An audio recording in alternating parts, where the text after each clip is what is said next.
Good evening, everyone. So, I am Althea Lorraine Belaro from Batch 4. So, yung topic naman po natin today is September 12, bakit si Jesus ang ating Big Brother?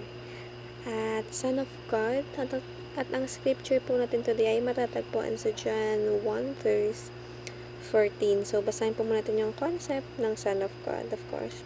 The title Son of God designates Jesus as the eternal divine Son who is equal in nature with the Father. Biblically, this title reveals his deity, his unique relationship with the Father, and his role in redemption, unlike believers who are called children of God by adoption.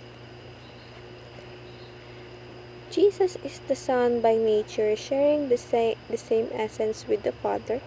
In the Old Testament, the promised Messiah was called God's Son, fulfilled perfectly in Christ. This title safeguards both the full deity of Christ and his eternal sonship. To deny it is to undermine the gospel, for only the divine Son could accomplish salvation for sinners.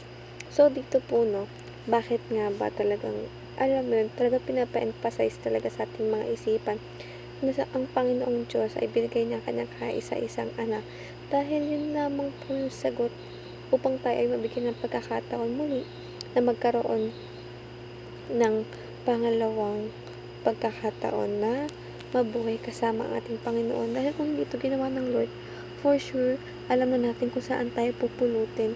At talagang alam niya bilang Diyos na ang anak niya lang ang tanging magiging daan upang tayo ay muling magkaroon ng way upang makapiling ulit natin siya.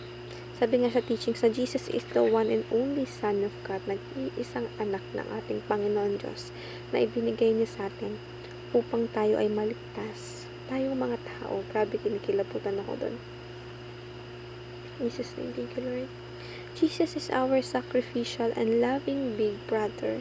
Siyang nagsakripisyo sa lahat ng paghihirap na dapat tayo yung nagtatamo. Pero siya, wala siyang sinabing kahit ano, walang daing, walang reklamo, tinanggap niya lahat. Grabe na sobrang pait ng ating Panginoong Diyos at Jesus Christ. And Jesus' blood secures our adoption into God's family. So, talaga namang napaka heartwarming ng ating Panginoon Diyos na patuloy niya tayong minamahal sa kabila ng ating mga kasalanan. So that's all everyone. Thank you so much po for listening and have a great day ahead for tomorrow.